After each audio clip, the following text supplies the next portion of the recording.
తాకట్లో ఉన్న మీ బంగారాన్ని విడిపించి ఆ రోజు ఆన్లైన్ రేటుకి కొంటాం. Sharma gold company.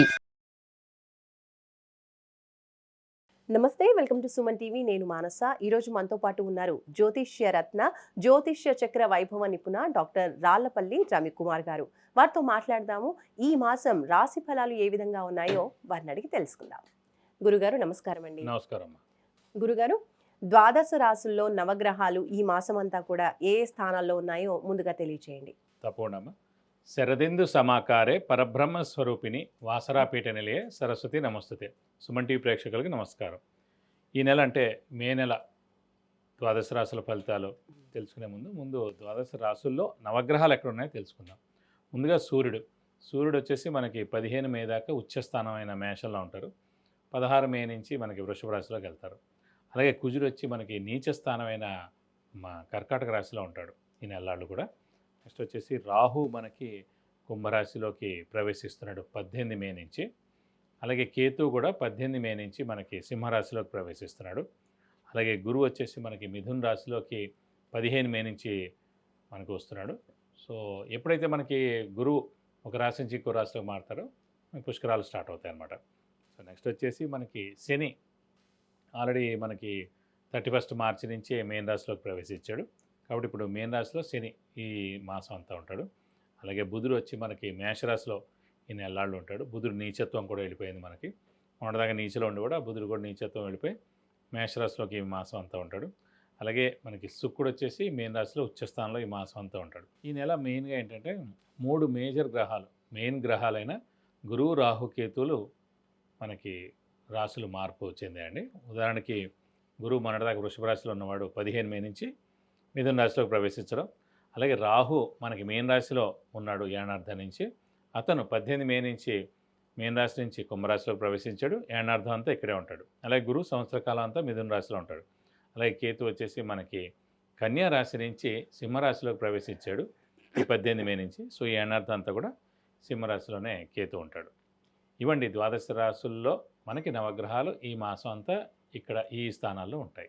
గురుగారు, తులారాశి వాళ్ళకి ఈ మాసం అంతా కూడా రాశి ఫలాలు ఏ విధంగా ఉన్నాయో తెలియచేయండి. తప్పకుండా అమ్మా. తులారాశి అనగానే మనకి చిత్త 3-4 పాదాలు, స్వాతి 1-2-3-4 పాదాలు, విశాఖ 1-2-3 పాదాలు, ఈ నక్షత్రాల సమూహం అంతా మనకి తులారాశిలోకి వస్తుంది. తులారాశి వారికి అత్యద్భుతంగా ఉందని చెప్పుకోవాలి. ఎందుకంటే తులారాశికి యోగకారకుడు, అదృష్టకారకుడు, లక్ ఫేవర్ చేసే గ్రహమైన శని 6th హౌస్లో ఉండడం, అలాగే రాహు పంచమ స్థానంలో ఉండడం, లాభస్థానంలో కేతు ఉండడం, గురు భాగ్యస్థానంలో ఉండడం. సో తులారాశి వారికి మెయిన్గా రాహు, కేతు, గురు, శని 4 కూడా 100 ఉన్నాయండి. సో గురుబలం పరిపూర్ణంగా ఉంది, శని బలం పరిపూర్ణంగా ఉంది, రాహుబలం పరిపూర్ణంగా ఉంది, కేతు బలం సంవత్సర కాలం అంతా కూడా ఎక్సలెంట్గా ఉంది. ఈ 12 రాశుల్లో చెప్పుకున్నట్టు వృషభ రాశి వారికి, తులారాశి వారికి ఈ సంవత్సర కాలం అంతా కూడా ఎక్సలెంట్గా ఉందని చెప్పుకోవాలి. ఎందుకంటే 4 గ్రహాలు బాగున్న రాశులు ఇవి 2 అండి. సో ఈ తులారాశి వారికి మెయిన్గా ఈ గురుబలం ఉండడం చేత దైవబలం, దైవానుగ్రహం పరిపూర్ణంగా ఉండడం, అనుకున్న పనులన్నీ నెరవేరడం, శ్రమ, కాలం, ధనం వ్యర్థం కాకుండా ఉండడం, అవసరానికి డబ్బులు సమకూరడం, రావాల్సిన బాకీలు వసూలవడం, అలాగే షూరిటీస్ పెట్టవచ్చును, స్పెక్యులేషన్స్ కలిసి వస్తాయి, మధ్యవర్తిత్వం వహించవచ్చును. వ్యాపారస్తులు అయితే కనుక కొత్త వ్యాపారం స్టార్ట్ చేయొచ్చు, అలాగే కనుక ఎక్స్పాన్షన్కి వెళ్ళచ్చు. అలాగే క్రీడాకారులు, విద్యార్థులు, రాజకీయ నాయకులు, వ్యాపారస్తులు, యూట్యూబ్ రంగం వారు, పత్రికా రంగం వారు, మీడియా రంగం వారు, సినిమా రంగం వారు, వీళ్ళందరూ కూడా అత్యద్భుతంగా ఉంటుందని చెప్పుకోవాలి. సంవత్సర కాలంతా కూడా ఈ నెలల్లో ఎలాగో ఎక్సలెంట్గా ఉంటుంది, సంవత్సరం అంతా కూడా చాలా బాగుంటుందని చెప్పుకోవాలి. అలాగే మంచి నేమ్ అండ్ ఫేమ్ కూడా వస్తుంది. అలాగే నిరుద్యోగులకు ఉద్యోగం రావడం, ఉద్యోగస్తులకు promotions, name and fame, boss నుంచి మన్నన, అలాగే ఫారెన్ టూరు, విజిట్స్, అసైన్మెంట్స్ రావడం, విద్యార్థులకి మంచి ర్యాంకులు సాధించడం, కాంపిటేటివ్ ఎగ్జామ్స్ కానివ్వండి, సెట్స్ రాయడం కానివ్వండి, ఇవన్నిట్లో కూడా మంచి ఉత్తీర్ణత శాతం పెరుగుతుంది.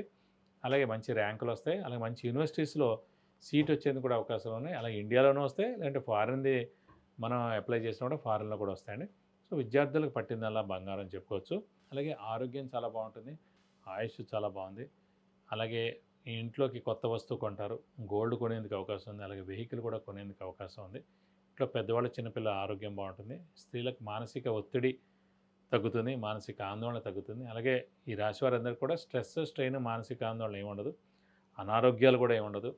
అసలు చాలా అద్భుతంగా ఉంటుందని చెప్పుకోవచ్చు. సో పట్టిందల్లా బంగారం అని చెప్పుకోవచ్చు ఈ మాసం అంతా. మరి వివాహం విషయంలో గ్రహస్థితి ఏ విధంగా ఉందంటారు? వివాహానికి మనం ఎప్పుడూ చెప్పుకునేది అంటే మన రాశి నుంచి 2, 5, 7, 9, 11 స్థానాల్లో గురువు ప్రవేశించినప్పుడు దాన్ని గురుబలం అంటారు. ఆ గురుబలం అనేది సంవత్సర కాలాంతం ఉంటుంది కాబట్టి ఇప్పుడు 15 మే నుంచే ఈ నెల స్టార్ట్ అయింది కాబట్టి ఈ సంవత్సర కాలాంతా అక్కడ ఉంటుంది కాబట్టి మనం మానవ ప్రయత్నం ఎక్కువగా చేసుకుంటే ఖచ్చితంగా వివాహానికి అవకాశాలు ఎక్కువగానే ఇంచుమించుగా 3 నెలల దాకా మూఢం కూడా ఉంది ఈ సంవత్సరం కాలాంతా కాబట్టి ఈ మూఢం అంతా కూడా అంటే ఈ 3 నెలలు కూడా వివాహాలు కానీ శుభకార్యాలు కానీ ఏమీ చేయడానికి లేవు కాబట్టి కొంచెం జాగ్రత్తగా మనం ప్లాన్డ్గా ఉండి మనం ఎర్లీగా మేల్కొని గురుబలం వచ్చింది కాబట్టి గట్టి ప్రయత్నం చేస్తే తప్పకుండా వివాహానికి అవకాశాలు ఎక్కువగా ఉన్నాయి. మరి గృహయోగం కూడా పొందే అవకాశం ఉందంటారా?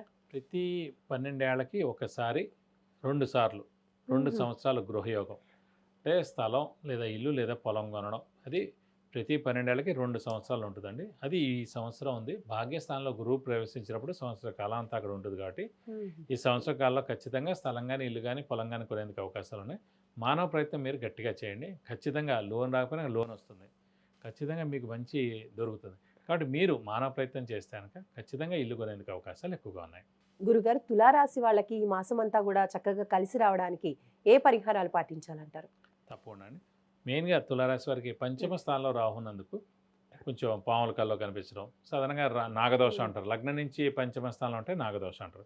కానీ ఇది రాశి నుంచి పంచమంలో ఉన్నారు కాబట్టి ఇదే నాగదోషం కింద కాదు. కానీ పంచమ స్థానంలో రాహు ఉన్నందుకు పాముల కల్లో కనిపించడం కొంచెం పనులు అప్పుడప్పుడు ఆలస్యం అవడం అన్నీ జరుగుతాయి కాబట్టి అమ్మవారిని ఎక్కువగా ఆరాధిస్తే చాలా మంచిది. ప్రతిరోజు వీలైతే ఏ అమ్మవారైనా పర్లేదు అష్టోత్తరం చదువుకుంటే మంచిది. వీలైతే ప్రతి శుక్రవారం అమ్మవారి టెంపుల్కి వెళ్ళి 40 ప్రదక్షిణాలు చేస్తే మంచిది. ఎప్పుడైనా సరే అభిషేకం కానీ అర్చన కానీ అమ్మవారికి చేస్తే మీకు అన్ని విధాలా మంచి చేకూరుతుంది. విద్య, ఉద్యోగం, వ్యాపారం, వాహన యోగం, గృహయోగం ఇంకా ఇలాంటి ఎన్నో విషయాలకు సంబంధించి మీరు గురుగారి నుంచి అపాయింట్మెంట్ ద్వారా తెలుసుకోవాలి అనుకుంటే స్క్రోల్ అవుతున్న నంబర్కి కాంటాక్ట్ చేయండి.